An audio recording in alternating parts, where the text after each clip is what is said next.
Let's also get some reactions from the United National Party. They came in third at the Colombo Municipal Council, which is the biggest prize at the moment. Joining me is the national organizer for the UNP Sagala Rathnayake. Good to see you again, sir. Thank you very much for joining us. Now, we're getting closer to the date that all local authorities will come into effect as per the Gazette.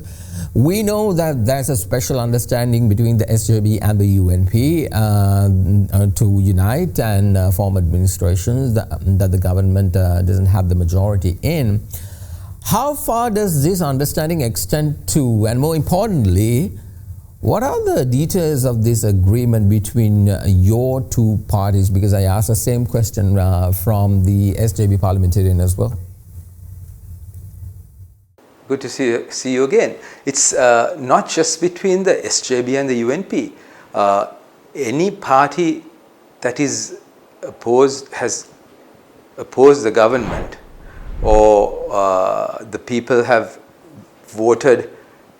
What we understand is that if the people have not voted for the National People's Party or the government party, that means they are opposing the government and they want somebody else. So we want to work with all these people together, all these parties and independent groups together, wherever possible, to unite and form the local councils. So we think there's about 120 such councils, or maybe even a little more, where the opposition has the majority. We may not be able to form in all of these, but as many as possible. But especially the Colombo Municipal Council, that's the most important one, and we're working closely to bring that under the opposition parties and independent groups. Absolutely. So why couldn't you do this during the general or the presidential election, this unity? How come it's coming into play now and not at the most crucial time? Because if you look at the numbers from the presidential election, the split between former President Ranil Wickremesinghe and opposition leaders' cumulative figures would actually pass the 50% needed. Why now and why not then? We asked the same question. Why couldn't we do it then? It's difficult to answer that question. It's only time that sometimes heals certain issues. It's better at this stage than never. Going back, you can say at the presidential, if we had got together, we would have had more than 50%. At the local council elections, if we had got together, the Colombo Municipal Council, we would have won, I think, all but one ward.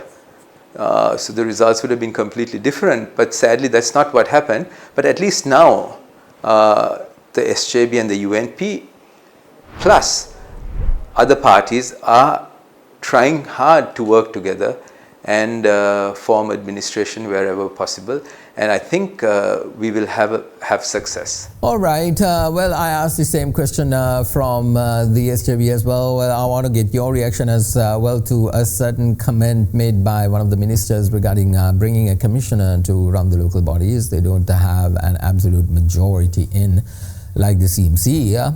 How do you respond to that? There is a law in this country. You can't just bring anything under a commissioner just because the government is losing its majority. There has to be reasonable grounds for doing that. If not, they are violating the democracy and the constitution and the Election Act. So, of course, we will fight against that. We will bring the people on the streets against that, if that is what happens. But I can't see that happening. I can't see it going that way. Indeed, absolutely. All right, let's leave it at that. That was the national organizer of the United National Party, Sagala Rathnayake. Always good to talk to you, sir. Thank you very much.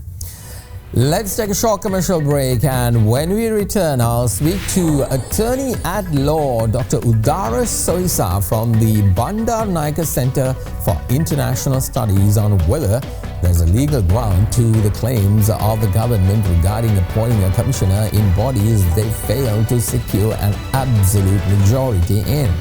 This is the State of the Nation. Back in a moment.